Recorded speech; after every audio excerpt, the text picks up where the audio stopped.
బంగ్లాదేశ్ రాజకీయ పరిణామాలపై వర్తమానం ప్రత్యేక కథనానికి స్వాగతం.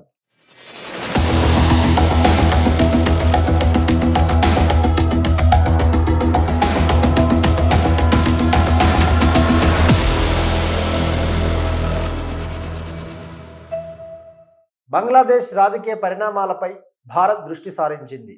ఆ దేశంలో కొత్త రాజకీయ దృశ్యాన్ని భారత్ పూర్తిగా ఆకలింపు చేసుకున్నట్లుగా కనిపిస్తోంది. ప్రధానమంత్రి నరేంద్ర మోడీ కొత్తగా ప్రమాణ స్వీకారం చేసిన ప్రధానమంత్రి తారిక్ రెహమాన్కు పరస్పర శ్రేయస్సు కోసం పనిచేద్దామని లేఖ కూడా రాశారు. అదే సమయంలో విదేశాంగ కార్యదర్శి విక్రమ్ మిస్రీ, బంగ్లాదేశ్ ప్రతిపక్ష నేత జమాతే ఇస్లామీ అమీర్ షఫీకుర్ రెహమాన్తో సమావేశమయ్యారు.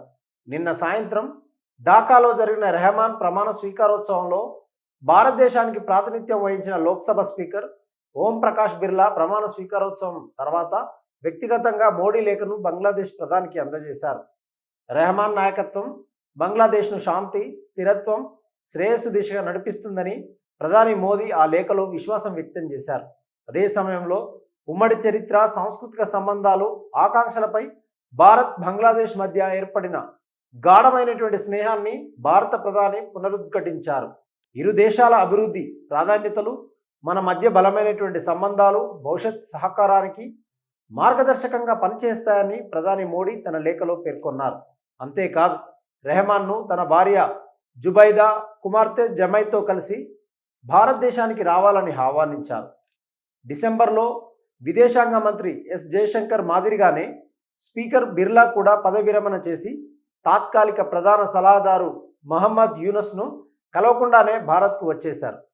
మల్దీవుల అధ్యక్షుడు, భూటాన్ ప్రధానమంత్రితో సహా ఇతర విదేశీ నాయకులు మంగళవారం ఢాకాలో యూనస్ను కలవడం గమనార్హం.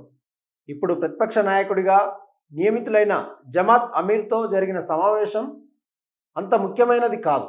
1971 విముక్తి యుద్ధంలో దాని పాత్ర, ఆ పార్టీ పాకిస్తాన్ అనుకూల ధోరణిపై భారత దౌత్యవేత్తలు ఎల్లప్పుడూ జమాత్తో దూరంగా ఉండేవారు. అయితే ఇటీవలి నెలల్లో సంబంధాలు నిశ్శబ్దంగా అభివృద్ధి చెందుతున్నాయి. గత సంవత్సరం తన బైపాస్ సర్జరీ తర్వాత జమాత్ అమీర్ స్వయంగా భారత హైకమిషనర్ నుండి సహకారం గురించి మాట్లాడారు. భారత విదేశాంగ మంత్రిత్వ శాఖ ఈ సమావేశాన్ని పొగిడింది. భారత హైకమిషన్ కూడా జమాత్ను తన గణతంత్ర దినోత్సవ వేడుకలకు ఆహ్వానించింది. దీనికి ఆ పార్టీ హాజరయ్యింది.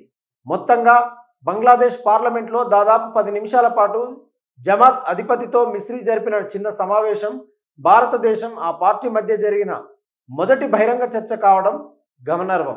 అంతేకాదు, మిస్రీ డాక్టర్ రెహమాన్ కొత్త పాత్రను అభినందించారని, బంగ్లాదేశ్కు భారతదేశం తిరుగులేని మద్దతును పునరుద్ఘాటించారని భారత్ హైకమిషన్ తన ఎక్స్ ఖాతాలో పోస్టు చేసింది. అయితే షఫీకర్ రెహమాన్ రెండు దేశాల మధ్య లోతైన నాగరిక సంబంధాలను నొక్కి చెప్పారు. బలమైన ద్వైపాక్షిక సంబంధాల కోసం ఆశాభావాన్ని వ్యక్తం చేశారు. డిసెంబర్లో మన విదేశాంగ మంత్రి జయశంకర్ ఖలీదా జియా అంత్యక్రియలకు హాజరైనప్పుడు బిఎన్పి అధినేత రెహమాన్ను కలిశారు. ఎన్నికల తర్వాత ప్రధాని మోడీ ఎక్స్లో ఆయనను అభినందించారు. గత శుక్రవారం పూర్తి అధికారిక ఫలితాలు ప్రకటించక ముందే అతనికి ఫోన్ చేశారు. కాగా గత వారం పార్లమెంటరీ ఎన్నికల్లో తన పార్టీ అఖండ విజయం సాధించిన తర్వాత బంగ్లాదేశ్ కొత్త ప్రధానమంత్రి మంగళవారం ప్రమాణ స్వీకారం చేశారు. కాగా 5 ఏళ్ల పాటు పదవిలో కొనసాగే రెహమాన్, మాజీ ప్రధానమంత్రి ఖలీదా జియా మాజీ అధ్యక్షుడు జియావుర్ రెహమాన్ల కుమారుడు బంగ్లాదేశ్ అధ్యక్షుడు మహమ్మద్ షబుద్దీన్ నిన్న బిఎన్పి అధినేతతో ప్రమాణ స్వీకారం చేయించారు.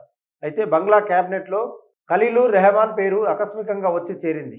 ఆయన ప్రస్తుత తాత్కాలిక ప్రభుత్వంలో జాతీయ భద్రతా సలహాదారుగా పనిచేశారు. ఇప్పుడు విదేశాంగ మంత్రిగా బాధ్యతలు స్వీకరిస్తారు. ప్రమాణ స్వీకారానికి ముందు చెలామణిలో ఉన్న జాబితాలో ఆయన పేరు లేకపోవడంతో ఖలీలుర్ రెహమాన్ నియామకం అందరినీ దృష్టిని ఆకర్షించింది. బిఎన్పి కూడా ఆయనను చాలాసార్లు విమర్శించింది.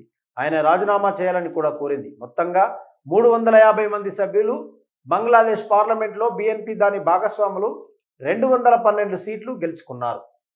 జమాత్ నేతృత్వంలోని 11 పార్టీల కూటమి 77 సీట్లను గెలుచుకుని ప్రతిపక్ష హోదాను దక్కించుకుంది. 60 ఏళ్ల రెహమాన్ తన తల్లి మరణానికి ముందు లండన్లో 17 సంవత్సరాలు స్వీయ ప్రవాసంలో ఉన్న తర్వాత డిసెంబర్లో దేశానికి తిరిగి వచ్చాడు.